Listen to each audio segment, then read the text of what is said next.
Hello student, स्वागत है आपका जेई क्लासेस मेरठ परिवार में। मैं हूं मोनिका पाल और आप मेरे साथ पढ़ रहे हैं PLC micro controller and SCADA.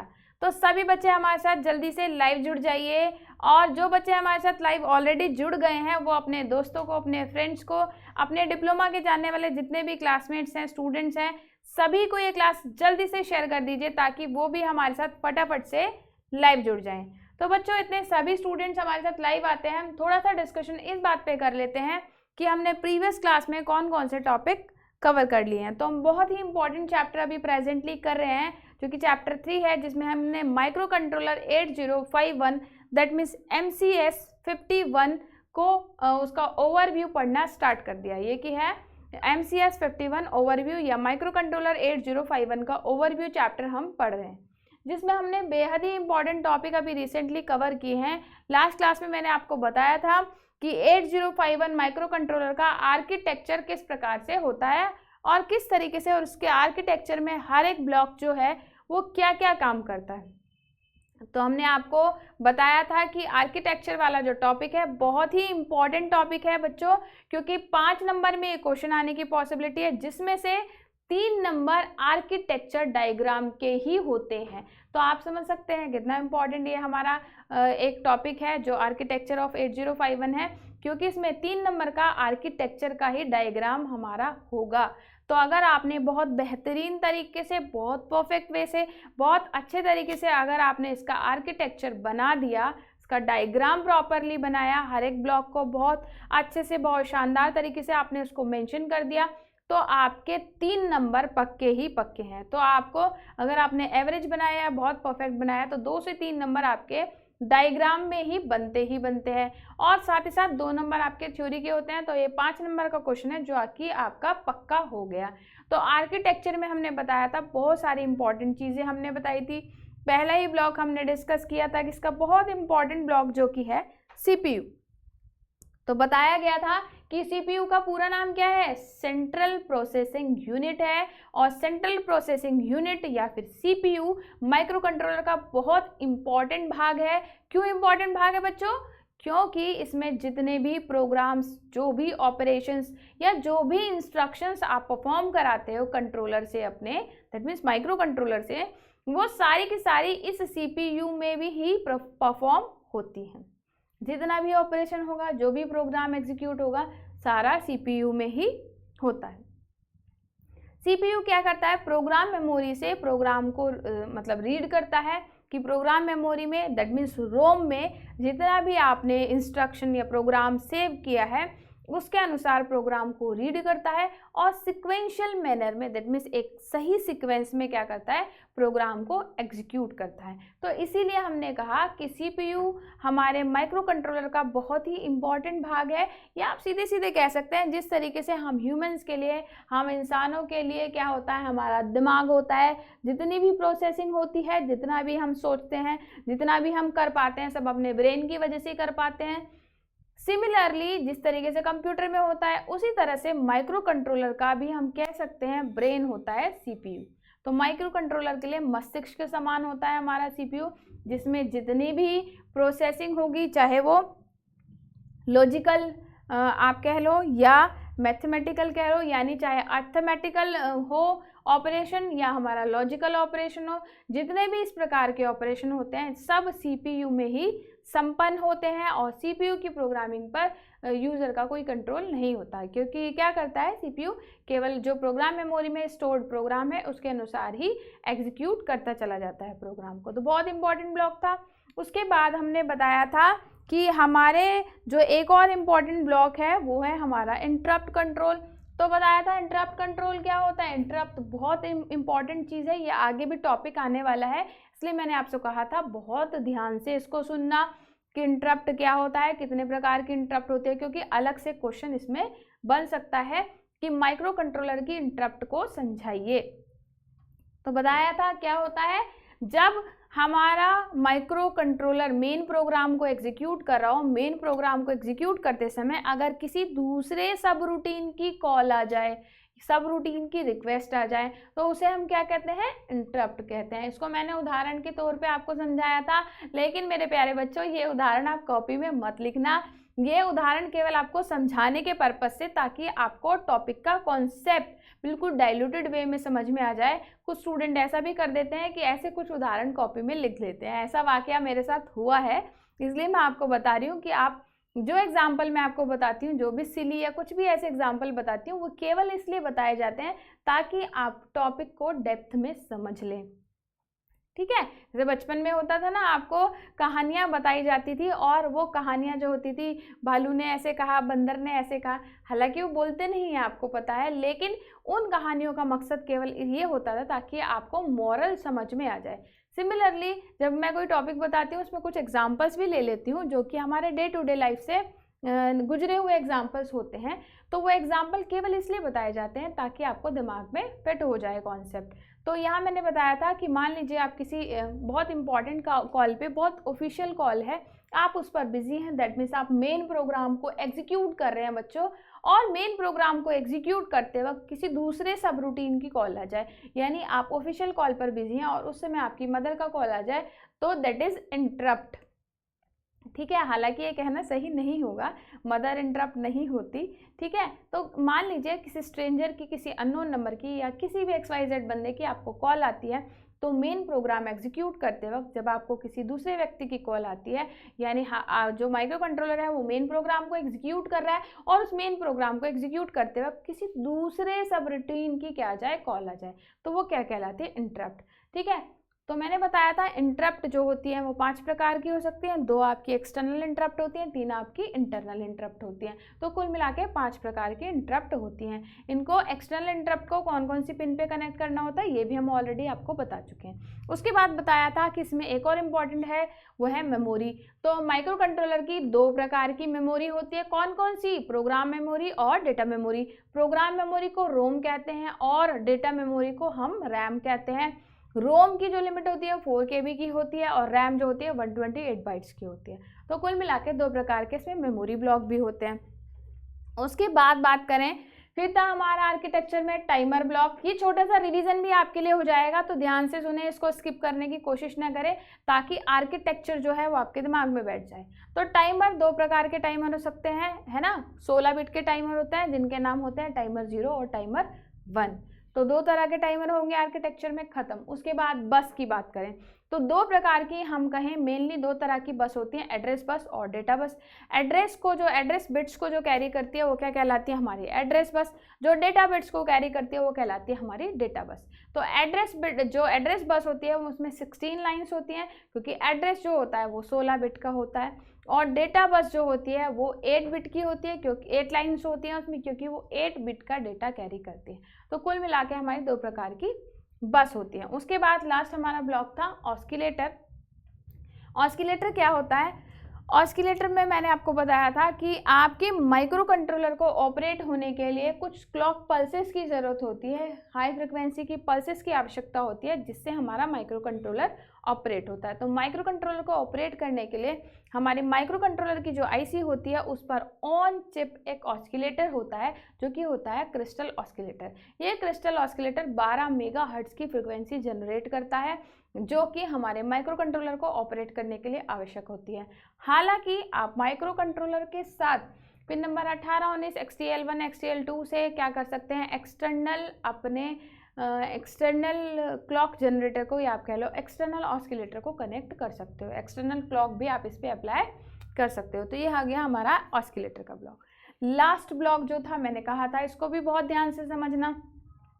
इसमें नीचे ही एक ब्लॉक दिया था आर्किटेक्चर में, जो कि था इनपुट आउटपुट पोर्ट। तो बहुत इंपॉर्टेंट पोर्ट थे, 4 प्रकार के पोर्ट थे जिसके हमने बारे में बात करी थी कि हमारा ये वाला ब्लॉक जो है ये इनपुट आउटपुट पोर्ट्स को दर्शाता है। तो बस बच्चों, आज का जो हमारा टॉपिक है वो यही है, जिसमें हम बताएंगे कि इनपुट आउटपुट पोर्ट क्या होते हैं। तो बहुत ध्यान से आपको क्लास को देखना है, रेगुलर आप क्लास ले रहे होंगे, आई होप आप रेगुलर PLC की क्लास ले रहे होंगे। बहुत इंपॉर्टेंट है रेगुलर क्लास लेना, साथ ही साथ मेरे बच्चों रिवीजन लेना तो बहुत ही ज़रूरी है। अगर आपने क्लास ले ली लेकिन आपने रिवीजन नहीं लिया तो ऑल इज़ वेस्ट, सब बेकार है। अगर आपने केवल आप पढ़ रहे हो, केवल आपने क्लास देखी यूट्यूब से, फिर आपने उसको कॉपी को बंद कर दिया, तो कोई फ़ायदा नहीं है। आप क्या करें, क्लास देखें, रेगुलर क्लास लें, उसके बाद आप थोड़ा सा ही सही समय दें रिवीजन के लिए। आपकी जो भी आपके पास पीएलसी की बुक है, या फिर हम आपको पीएलसी की नोट्स जो उपलब्ध करा रहे हैं आपके टेलीग्राम चैनल पर, आपको नोट्स आई होप मिल गए होंगे, तो वो टेलीग्राम चैनल पर जो नोट्स हैं उनसे आप रिवीजन ले लें। या फिर बहुत बेहतरीन तरीका है, जो आप क्लास से समझ रहे हैं वो क्लास में समझ लें, जहाँ पर आपको इम्पॉर्टेंट लग रहा है आप स्क्रीनशॉट ले लें, और स्क्रीनशॉट लेने के बाद आप क्या करें, अपनी नोटबुक लेकर बैठें पीएलसी की जो आपने बनाई है, या जो कोई भी आपने कॉपी बनाई है उस पर आप इम्पॉर्टेंट पॉइंट मेंशन कर लें। क्योंकि पीएलसी थ्योरेटिकल सब्जेक्ट है, बट इसमें आप कहानी नहीं लिख सकते, क्योंकि पीएलसी सब्जेक्ट में थ्योरी है बट कॉन्सेप्चुअल थ्योरी है, जो कि कॉन्सेप्ट्स पर आधारित है। इसमें आप कोई बनावटीपन नहीं कर सकते, आप बनाकर कुछ नहीं लिख सकते। तो अगर आपको कॉन्सेप्ट्स क्लियर हैं, आपको टॉपिक के की पॉइंट्स पता है, टॉपिक के महत्वपूर्ण बिंदु पता है, तो उन बिंदुओं के आधार पर, उन की पॉइंट्स के आधार पर आप थ्योरी बहुत आसानी से लिख सकते हो। तो आप क्या करें, क्लासेस देखें। देखिए, मैं हमेशा कहती हूँ बच्चों कि टीचर का और बुक का अपना अपना रोल होता है, ठीक है। ये बुक कह लो, नोट्स कह लो, जो भी आप कहना चाहो। टीचर का जो रोल है, यानी आप जो रेगुलर क्लासेस ले रहे हैं, जो मैं आपको रेगुलर पढ़ा रही हूँ, हर इवनिंग में आती हूँ, आपको पढ़ा के जाती हूँ, ठीक है। आप में से बहुत बच्चे पढ़ते हैं, बहुत बच्चे नहीं भी पढ़ते हैं, बहुत ध्यान से समझते हैं, बहुत ध्यान से नहीं समझते, कुछ बच्चे रिवीजन करते हैं, कुछ रिवीजन नहीं भी करते। तो एक्चुअली जो हम रेगुलर क्लासेस आपको दे रहे हैं, वो रेगुलर क्लासेस का उद्देश्य जो टीचर का होता है कि टॉपिक को आपको बहुत ही डेप्थ में क्लियर हो जाए, ताकि जब आप कभी कंपटीशन की तैयारी के लिए जाओ, या आप बहुत सालों बाद भी अगर टॉपिक को पढ़ो, तो आपको याद आए कि मैम ने या सर ने हमें ये टॉपिक इस तरह से पढ़ाया था। तो टीचर जो पढ़ाता है एक्चुअली वो आपके कॉन्सेप्ट्स को क्लियर करने के लिए बताता है। अभी मैं आपको बता रही थी कि टीचर, मैं भी या कोई और भी आपकी लाइफ में, आपके कॉलेज स्कूल में ऐसे टीचर रहे होंगे जिन्होंने आपको कुछ उदाहरण देके कोई चीज़ें समझाई होंगी। तो बेसिकली टीचर का जो पर्पस होता है वो टॉपिक को बहुत डेप्थ में और बहुत डाइल्यूट वे में, बहुत आसानी से समझ में आ जाए बच्चे को, और डेप्थ में भी समझ में आ जाए। तो इस तरीके से टीचर का जो लॉजिक होता है, टीचर आपको कॉन्सेप्ट्स को समझाने की कोशिश करता है। तो अगर आपको कॉन्सेप्ट समझने हैं तो आप क्या करें, क्लासेस लें। लेकिन अगर आपको कॉपी में लिखने का तरीका समझना है कि किस तरीके से आप कॉपी में लिखें, तो आप नोट्स और बुक ज़रूर पढ़ें, क्योंकि नोट्स और बुक से ही आपको पता चलेगा कि आपकी एग्जामिनेशन, सेमेस्टर एग्जामिनेशन की जो कॉपी होगी, आप उन कॉन्सेप्ट को किस तरीके से लिखना है आपको। यानी टीचर बताता है वो तरीका, आपको कॉन्सेप्ट समझाता है, और बुक आपको लिखने का तरीका बताती है। तो आप क्या करें, कॉन्सेप्ट्स को समझें, रेगुलर क्लास लें, रेगुलर रिवीजन लें, ठीक है, ताकि आपको कॉन्सेप्ट डीपली दिमाग में बैठ जाए। और टॉपिक को किस तरीके से कॉपी में अटेम्प्ट करना है, एग्जामिनेशन में अच्छे मार्क्स किस तरह से लाने हैं, वो डिपेंड करता है आपके राइटिंग स्किल्स से। और आपके राइटिंग स्किल्स कब मजबूत होंगे, जब आपके दिमाग में उस टॉपिक को लिखने के लिए डेटा होगा, ठीक है, कंटेंट होगा। तो डेटा और कंटेंट आएगा कहाँ से, जब आप किताब पढ़ेंगे या आप नोट्स पढ़ेंगे। तो दोनों चीज़ों में आपको बैलेंस बना के चलना है। आपको टॉपिक को समझना भी है और आपको टॉपिक को लिखने का सही तरीका भी आना चाहिए। तो आप इन दोनों चीज़ों में तालमेल बिठा कर रखें, रेगुलर क्लासेस लें, रिवीजन करें, नोट्स पढ़ें और किताब भी आप रेफ़र करें। हालांकि सभी पब्लिकेशन की जो बुक है वो अच्छी नहीं है, मैं बार बार कहती हूँ कि मैं पर्टिकुलर पब्लिकेशन का नाम मेंशन नहीं करूँगी, बट कुछ बुक्स में, कुछ पब्लिकेशन की बुक में, कुछ राइटर की बुक में ऐसा है कि आपके सिलेबस के अकॉर्डिंग टॉपिक नहीं लिखे हुए हैं। गलत नहीं है, लेकिन आपके सिलेबस के अकॉर्डिंग टॉपिक ठीक प्रकार से नहीं दिए हुए। तो आप क्या करें, अपने सिलेबस को ज़रूर रेफ़र करें कि आपके सिलेबस के अकॉर्डिंग क्या क्या चीज़ें हैं, उनको आप पढ़ें, ठीक है, और उन्हीं की तैयारी करें। तो आप जो भी बुक खरीद रहे हैं, जो भी बुक पढ़ रहे हैं, केवल उसके जो कंटेंट है, जो उसकी विषय सूची है, उनको अपने सिलेबस से मिलान कर लें कि जो उसकी विषय सूची है, जो उसके कंटेंट्स है, वो हमारे क्या सिलेबस से मैच हो रहे हैं या नहीं हो रहे हैं। अगर होते हैं इट्स ओके, आप बुक को पढ़ सकते हैं, ठीक है। तो हमारा जो आज का टॉपिक है बहुत इंपॉर्टेंट है, इसके बारे में ऑलरेडी हम आपको थोड़ा सा बता चुके थे। ये है इनपुट आउटपुट पोर्ट।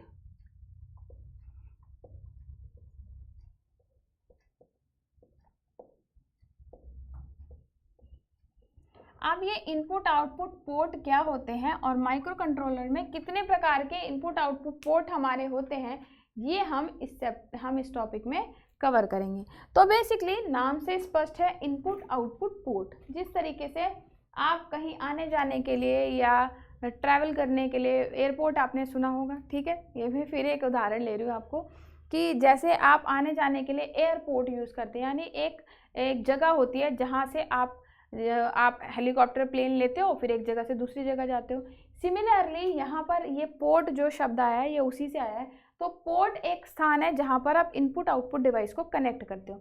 ऐसे ही तो होता है, वहाँ कनेक्ट होती है एक फ्लाइट दूसरी फ्लाइट से, आप वहाँ पर चाहते हैं, आने वाले वहाँ पर आते हैं, जाने वाले वहाँ से जाते हैं। तो ये पोर्ट है जहाँ पे आने वाली फ्लाइट्स और जाने वाली फ्लाइट्स, या आने वाले व्यक्ति और जाने वाले व्यक्ति मिलते हैं। तो सिमिलरली यहाँ पर पोर्ट शब्द है इनपुट आउटपुट पोर्ट। तो कई ऑपरेशंस में, कई प्रोसेस में हमें अपने माइक्रो कंट्रोलर के साथ बहुत सारी इनपुट आउटपुट डिवाइसेस को या इनपुट आउटपुट युक्तियों को कनेक्ट करने की आवश्यकता होती है। मैंने बताया था इन इनपुट आउटपुट युक्ति को हम कहते हैं पेरिफेरल डिवाइस, ठीक है। इनपुट आउटपुट डिवाइस को क्या कहते हैं? इनपुट आउटपुट डिवाइस आपकी कहलाती है पेरिफेरल्स, पेरिफेरल डिवाइस, ठीक है। इनको इन शॉर्ट कहते हैं पेरिफेरल डिवाइसेस। तो इनपुट आउटपुट डिवाइसेस जितनी भी आती हैं वो सब पेरिफेरल, उनको इन शॉर्ट कहते हैं। अगर पेरिफेरल शब्द आया दैट मीन्स ये इनपुट आउटपुट दोनों का ही जिक्र कर रहा है। तो इनपुट आउटपुट डिवाइसेस को माइक्रो कंट्रोलर से जोड़ने के लिए हम किसका यूज़ करते हैं? Input output port. तो इन इनपुट आउटपुट पोर्ट का यूज़ जो किया जाता है, शॉर्ट में लिख दे रही हूँ मैं इसको,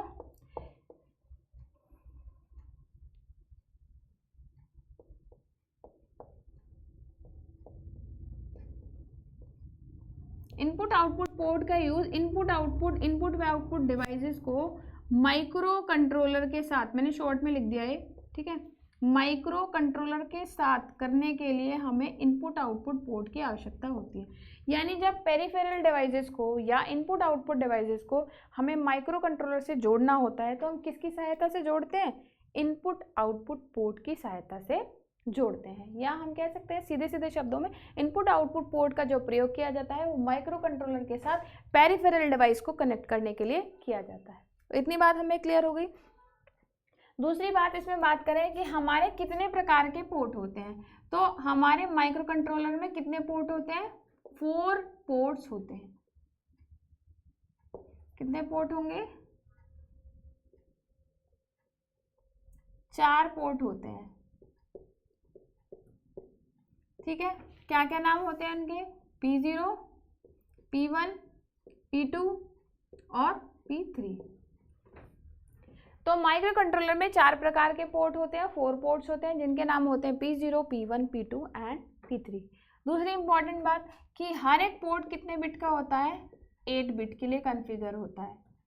यानी हर एक पोर्ट में कितनी बिट, आप 8 बिट का पोर्ट होता है, दैट मीन्स कितनी पिनें होती हैं? हम कह सकते हैं हर एक पोर्ट में पिन होती हैं 8 पिन्स। तो आप 8 पिन्स का मतलब समझ रहे हो? 8 पिन्स का मतलब है आप इससे 8 पेरिफेरल डिवाइस एक पोर्ट से कनेक्ट कर सकते हो, या 8 बिट आप 8 बिट का डेटा जो है इस पे पोर्ट पे कनेक्ट कर सकते हो, या 8 पेरिफेरल डिवाइसेस को आप कनेक्ट कर सकते हो। दूसरा आप कह सकते हो चूंकि यहाँ पर 4 इनपुट आउटपुट पोर्ट है और हर एक 8 पिन का है, तो कितने पिन हो गई? 32 पिन्स जो होती हैं वो किसके लिए होती हैं? इस इनपुट आउटपुट पोर्ट के लिए होती हैं, ठीक है। तो जो हमने पढ़ा था माइक्रो कंट्रोलर का पिन डायग्राम, माइक्रो कंट्रोलर के पिन डायग्राम मैंने आपको बताया था कि ये 40 पिन की आईसी होती है, टोटल 40 पिन। तो आप समझ रहे हैं 40 पिन में से 32 पिन किसके लिए रिजर्व होती हैं? इनपुट आउटपुट पोर्ट के लिए रिजर्व होती हैं। तो टोटल हमने पढ़ा था माइक्रो कंट्रोलर की जो आईसी होती है वो 40 पिन की आईसी होती है। उन 40 पिन की आईसी में 32 पिन पोर्ट के लिए रिजर्व होती हैं, यानी उनमें से 32 पिनें इनपुट आउटपुट पोर्ट की तरह प्रयोग की जाती हैं।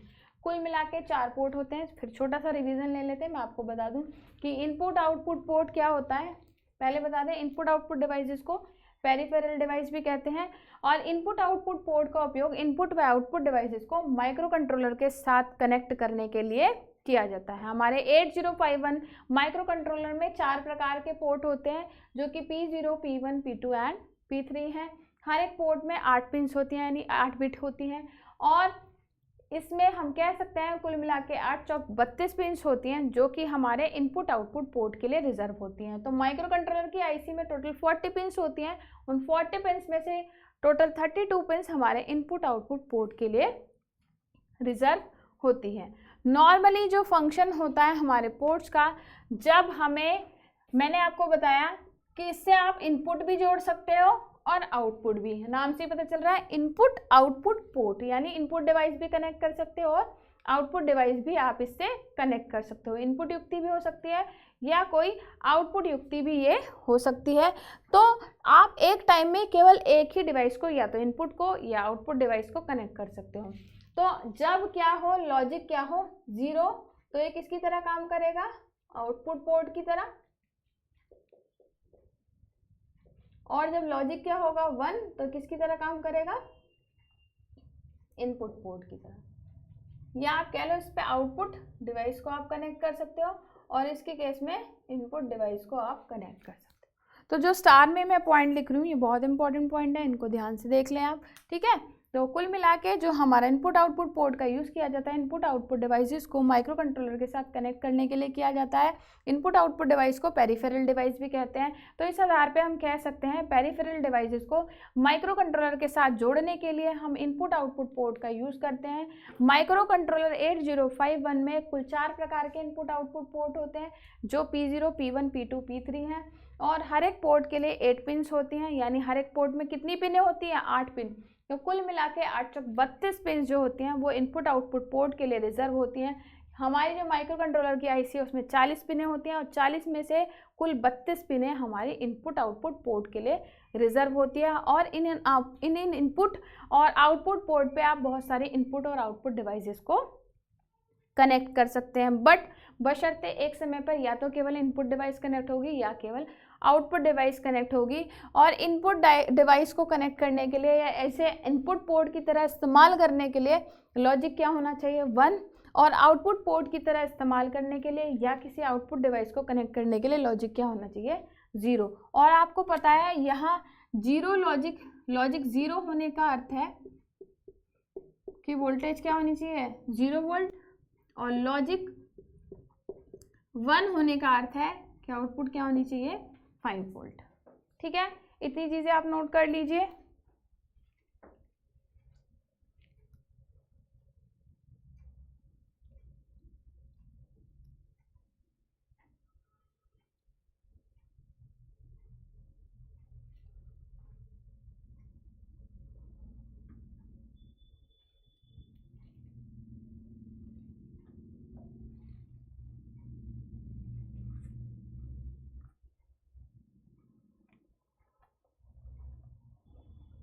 चलिए सर अब कर देते हैं अब हम बात करते हैं हमारे जो पोर्ट हैं वो कौन कौन से होते हैं। इसको मैं रब कर देती हूँ।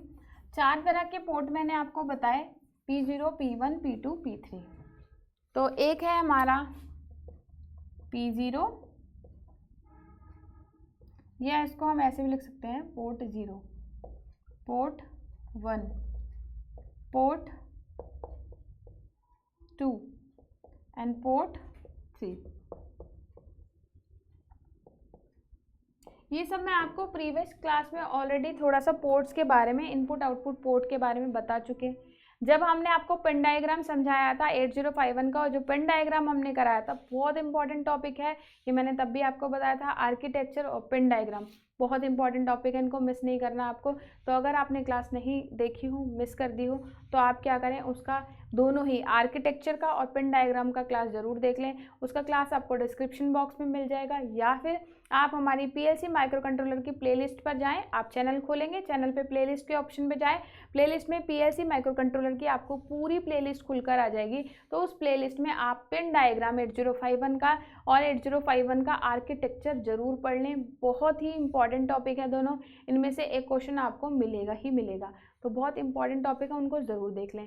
साथ ही साथ बच्चों, मैंने आपको एक और चीज़ बताई थी प्रीवियस जो क्लास मैंने ली थी, शायद उसमें भी मैंने आपको इन्फॉर्मेशन दी थी कि आप जब पीएलसी के लैडर डायग्राम बनाएंगे या पीएलसी की थ्योरी पढ़ेंगे तो आप अलग अलग बुक पढ़ेंगे, अलग अलग सोर्सेज से पढ़ेंगे, या हो सकता है कुछ एग्जांपल आप देखें लैडर डायग्राम के, तो उनमें आप हो सकता है कुछ कंफ्यूज हो जाएं, आपको क्वेरी आए कोई या आपका कोई डाउट आए। तो उस केस में मैंने आपको बताया था कि हमारा एक ग्रुप भी है जो कि डाउट ग्रुप है, उस डाउट ग्रुप को आप ज्वाइन कर सकते हैं।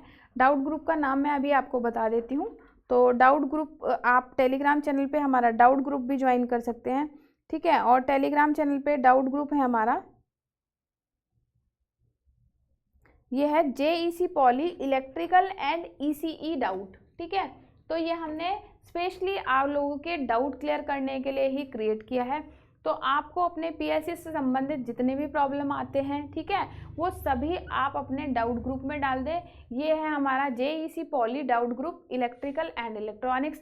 तो उसमें जितने भी आपके लैडर लॉजिक से डायग्राम से संबंधित कुछ क्वेश्चंस हों, थ्योरी से संबंधित कुछ प्रॉब्लम हो सकती है ना, डायग्राम से संबंधित कुछ प्रॉब्लम हो सकती है, तो ऐसे कुछ भी इश्यूज जो हों वो आप अपने डाउट ग्रुप में हमें पोस्ट कर दें, ताकि आपके डाउट्स जो हैं उनके आंसर आपको डाउट ग्रुप में मिल जाए। या फिर अगर उनकी आवश्यकता हमें लगेगी कि उनके एक्सप्लेनेशन की ज़रूरत है, तो आपकी जो वीकली डाउट क्लास होंगी उसमें भी आपको वो डाउट्स क्लियर कराए जाएंगे। तो आप आज ही हमारे टेलीग्राम चैनल के डाउट ग्रुप पर भी ऐड हो जाइए, ताकि जितने भी आपके पीएलसी माइक्रो कंट्रोलर के डाउट हैं वो उसमें आप पोस्ट कर दें। आपकी कोई क्वेरी है, कोई क्वेश्चन है, कोई भी इशू आ रहा है, वो आप उसमें हमें डाल सकते हैं और आप हमें बता सकते हैं, ठीक है। अगर उसका सोल्यूशन पॉसिबल होगा आपको तभी दे दिया जाएगा, या फिर उसका जो सोल्यूशन है आपको डाउट ग्रुप में जो डाउट क्लास होगी, डाउट क्लास जो हम लेंगे उसमें आपको बताया जाएगा। तो आप रेगुलर प्रैक्टिस करें, रिवीजन करें, रेगुलर क्लास लें, तो ऑब्वियसली जब आप पढ़ेंगे तो डाउट तो कहीं ना कहीं आपको आएगा ही, परेशानी उसे ही आएगी जो पढ़ेगा। तो आपको अगर कहीं इसी तरह की कोई परेशानी आती है तो आप हमें डिस्कस कर दें। और नोट्स जो हैं हमारे, हम माइक्रो कंट्रोलर के नोट्स मैं बहुत मेहनत से आपके लिए तैयार कर रही हूँ, तो वो नोट्स आप ज़रूर देख लें, उन नोट्स को भी पढ़ें, रिवीजन करें उनसे भी, क्योंकि थ्योरी जो है वो आपको नोट्स में ही मिलेगी। बट फिर भी मैं कहूँगी नोट्स मैंने बहुत शॉर्ट कॉम्पैक्ट तरीके से लिखे हैं। अगर आपको थोड़ी सी आवश्यकता लगती है तो आप कोई अच्छी पब्लिकेशन की बुक भी आप उसमें देख सकते हैं, अच्छे पब्लिकेशन की कोई बुक ले लें, उससे भी आप पढ़ सकते हो। तो आप रेगुलर क्लासेस लेते रहें, बस मैं तो आपको बार बार यही कहूँगी, और रिवीजन लेते रहें, और हमारे डाउट ग्रुप जो है उसमें भी आप ऐड हो जाइए। और बहुत सारे बच्चे ऐसे भी होंगे जो हमारे चैनल पे नए होंगे, तो चैनल को आप सब्सक्राइब कर दीजिए, नोटिफिकेशन के लिए आप बेल आइकन को प्रेस कर दीजिए, ताकि आपको रेगुलर क्लासेस का नोटिफिकेशन मिलता रहे, आपकी कोई क्लास मिस ना हो पाए। तो ठीक है, हमारे चैनल पे आप जुड़ जाइए। और अगर आपको ये क्लास बहुत अच्छी लग रही है, आपको लग रहा है कि पीएलसी माइक्रो कंट्रोलर की क्लास आपके लिए यूज़फुल है, तो ज़्यादा से ज़्यादा इसे पूरे यूपी में सभी बच्चों को आप पहुँचाइए, क्योंकि बहुत सारे बच्चे ऐसे हमसे दूर हैं जिन तक हम नहीं पहुंच पा रहे हैं, और उन तक पहुंचने का माध्यम आप लोग ही हैं हमारे लिए। तो आप क्या करें, ज़्यादा से ज़्यादा इस क्लास को शेयर कीजिए, ताकि वो बच्चे भी हमारी क्लास देख सके और उन्हें भी इसका बेनिफिट हो, और साथ साथ हमारी पूरी टीम को, हमारी जेई क्लासेस की जो टीम है उनको मोटिवेशन मिले। आप समझ सकते हैं, आपके पॉजिटिव कमेंट्स और हमारे जितने भी स्टूडेंट्स जो हमसे जुड़ रहे हैं वो हमारे लिए बहुत एक मोटिवेशन का काम करते हैं, हमारे लिए किसी पावर बूस्टर से वो कम नहीं है। तो आप अपने एक्सपीरियंसेस, अपना फीडबैक हमें कमेंट करके भी बताएं, ताकि हमें एटलीस्ट पता चले कि हमें कहाँ हमारी तरफ से कमी हो रही है, या क्या चीज़ हम अच्छा कर रहे हैं, या क्या इम्प्रोवाइजेशन हम कर सकते हैं। वो सारी चीज़ें आप हमें कमेंट करके भी बताएं, क्योंकि एक टीचर के लिए पॉजिटिव कमेंट आना एक किसी रिवार्ड से कम नहीं होता। तो आप एटलीस्ट हमें कमेंट करके हम अपना फीडबैक हमें शेयर कीजिए। हमारे चैनल को आप लाइक करें, क्लासेस को शेयर करें क्लासेस को, और चैनल को सब्सक्राइब भी करें, और ज़्यादा से ज़्यादा बच्चों को हमारे चैनल पे जोड़ दीजिए, ताकि उनको बेनिफिट हो सके और हमें भी मोटिवेशन मिलता रहे। ठीक है बच्चों, तो हम बात कर लेते हैं अपने पोर्ट 0, पोर्ट 1, पोर्ट 2, पोर्ट 3। तो इतनी बात तो आपको क्लियर है कि सभी कितने बिट का है, 8 बिट का पोर्ट है, ये भी, ये भी, ये भी, ये भी। तो लिखने की ज़रूरत नहीं है, इसे तो मैं रबी कर देती हूँ, अननेसेसरीली लिखने की कोई आवश्यकता नहीं है। देखिए, पोर्ट 0 जो हमारा है वो पिन नंबर 32 से 39 तक है। अगर आपको थोड़ा सा भी याद हो, हमने पिन डायग्राम आपको समझाया था, और मैंने कहा था पिन डायग्राम को आपको बहुत डीपली समझना है। अगर आपको पिन डायग्राम याद हो गया ना, तो आपको ये इनपुट आउटपुट की थ्योरी लिखने में, इनपुट आउटपुट पोर्ट की थ्योरी लिखने में कोई परेशानी नहीं आएगी। देखिए, पोर्ट 1 जो है हमारा, ये आता है पिन नंबर 1 to 8, ठीक। फिर उसके बाद पोर्ट 2 पिन नंबर 21 से 28 तक, और पोर्ट 3 आता है पिन 10 से 17 तक। ठीक है, यहाँ मैं एक्स्ट्रा चीज़ें जो है मिटा देती हूँ। तो इतनी चीज़ आपको क्लियर हो गई कि हमारे ये थ्योरी जब आप लिखेंगे कि पोर्ट 0 क्या होता है। पोर्ट 0 के लिए जो पिन डायग्राम है वो पिन रिजर्व्ड होती हैं हमारी 32 से 39 तक। आप देख रहे हैं 8 पिनें रिजर्व हैं। इसके लिए पिन 1 से 8 तक 8 पिनें रिजर्व हैं। इसके लिए हमारे पिन 21 से 28 तक फिर से 8 पिनें रिजर्व हैं। 10 से 70 तक फिर से हमारी 8 पिनें ही रिजर्व हैं। तो आप देख रहे हो पोर्ट 0 से लेके पोर्ट 3 तक चारों के चारों पोर्ट में क्या है, हमारी कुछ पर्टिकुलर जो पिन नंबर हैं वो असाइन कर दिए, और वो पिन नंबर हमारे यूज़ हो रहे हैं इनपुट आउटपुट पोर्ट की तरह। अब इसकी बात करें, इसका ये फंक्शन तो होता ही है, प्लस लोअर एड्रेस बिट्स। अब ये आपको तभी समझ में आएगा जब आपने पिन डायग्राम पढ़ा है। जो पिन हमारी 32 से 39 तक थी, यानी लास्ट वाली जो पिनें थी, पिन नंबर 40 तो वीसीसी पिन होती है, 32 से 29 तक की जो पिनें थी वो पोर्ट 0 के साथ साथ लोअर एड्रेस बिट का काम भी करती हैं। यानी जो इसमें पिन नंबर 32 से 39 है वो इनपुट आउटपुट पोर्ट की तरह, दैट मीन्स पोर्ट 0 की तरह तो काम करेंगी, लेकिन लोअर एड्रेस बिट की तरह भी काम करती हैं। कब करती हैं? अगर हमने माइक्रो कंट्रोलर के साथ क्या जोड़ी है, एक्सटर्नल मेमोरी को कनेक्ट किया है, तो ये किसकी तरह काम करेगा, लोअर एड्रेस बिट की तरह काम करेंगी ये पिनें। अदरवाइज ये केवल पोर्ट 0 के लिए काम करेंगी। पोर्ट 1 जो है ये ट्रू इनपुट आउटपुट पोर्ट होता है। इसको ट्रू इनपुट आउटपुट पोर्ट क्यों कहा मैंने, क्योंकि इसकी जो 8 पिनें हैं, ये पिन नंबर 1 to 8, ये केवल एज ए पोर्ट 1 ही यूज होती हैं। यानी इनका कनेक्शन केवल इनपुट आउटपुट डिवाइस से ही किया जाता है। इन पिनों का प्रयोग और किसी फंक्शन के लिए नहीं करा जाता। इन पिन नंबर 1 to 8 का प्रयोग केवल पोर्ट 1 की भांति ही किया जाता है, और किसी कनेक्शन के लिए और किसी फंक्शन के लिए इन पिन का यूज़ नहीं किया जाता। तो हम कह सकते हैं ये प्योर इनपुट आउटपुट पोर्ट है या ट्रू इनपुट आउटपुट पोर्ट है, क्योंकि केवल इन 8 पिनों का इस्तेमाल इनपुट आउटपुट पोर्ट के कनेक्शन के लिए ही किया जाता है। अब बात करते हैं हमारा पोर्ट 2।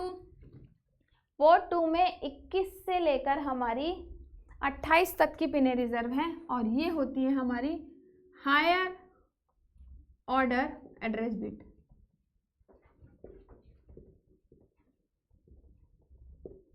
ठीक है, यानी ये तो होती है A0 से A7, और ये होती है A8 से A15 तक। बेसिकली इसे AD0 और AD0 और AD7 लिखते हैं। क्यों लिखते हैं बताया था, ये भी पिन डायग्राम में मैंने बताया था। यहाँ AD लिखने का मतलब है कि इन लाइंस को एड्रेस और डेटा, ये मल्टीप्लेक्स्ड एड्रेस डेटा बस है, मल्टीप्लेक्स्ड फॉर्म में, यानी इन पिनों को एड्रेस लाइन की तरह भी और डेटा लाइन की तरह भी प्रयोग में लाया जा सकता है। तो आपको पता चला कि पोर्ट 0 की जो पिन है वो इनपुट आउटपुट पोर्ट के लिए रिजर्व होती है, प्लस AD0 से AD7 तक के लिए भी ये रिजर्व होती हैं, यानी लोअर एड्रेस बिट और साथ ही साथ डेटा बिट्स के लिए भी ये पिनें प्रयोग में लाई जाती हैं। जबकि जो हमारा पोर्ट 1 है वो प्योर या ट्रू इनपुट आउटपुट पोर्ट है, क्योंकि इन पिनों का प्रयोग और किसी फंक्शन के लिए नहीं किया जाता। फिर करते हैं पोर्ट 2 की बात। पोर्ट 2में 21 से 28 तक पिनें जो होती हैं पोर्ट 2 के लिए रिजर्व होती हैं, जिसमें हायर ऑर्डर एड्रेस बिट यानी A8 से A15 तक की जो है एड्रेस लाइन भी प्रयोग में लाई जाती हैं। तो इन 8 पिनों को या तो पोर्ट 2 की भांति या एड्रेस लाइन की तरह प्रयोग में लाया जाता है। फिर बात आती है हमारा पोर्ट 3। पोर्ट 3 जो हमारा है वो 10 to 17 यानी 10 से लेके 17 तक की जो पिन है, पिन नंबर 10 से लेके पिन नंबर 17 तक की जो पिन है वो हमारी क्या होती हैं, पोर्ट 3 के लिए यूज़ होती हैं। इसका यूज़ बहुत सारे डिफरेंट फंक्शंस के लिए किया जाता है। ठीक है, बहुत सारे डिफरेंट फंक्शंस कौन कौन से हो सकते हैं, हमारा एक्सटर्नल क्लॉक के लिए, रीड राइट के लिए, टाइमर के लिए, इंटरप्ट पिन के लिए। कुल मिला के 8 पिनें होती हैं, जो कि 4 फंक्शन, इसमें 4 फंक्शन आते हैं, 4 फंक्शन। एक्सटर्नल क्लॉक का आता है हमारा, ठीक है, इंटरप्ट का आता है, टाइमर का आता है, और हमारा आता है रीड राइट ऑपरेशन का, यानी एक्सटर्नल मेमोरी का। तो इसमें टाइमर फंक्शन के लिए, एक्सटर्नल क्लॉक के लिए, इंटरप्ट के लिए और एक्सटर्नल मेमोरी एक्सेस के लिए भी, यानी रीड और राइट फंक्शन के लिए भी हम इन 8 पिनों का प्रयोग करते हो। तो कुल मिला के हमारी जो है ये हमारे 4 पोर्ट हैं। आप इनको नोट कर लें कि हमारे 4 पोर्ट कौन कौन से हैं। इसकी थ्योरी लिखने में आपको आसानी होगी, हालांकि नोट्स भी हम प्रोवाइड आपको कराएंगे, नोट्स में आपको सारी थ्योरी मिल जाएगी।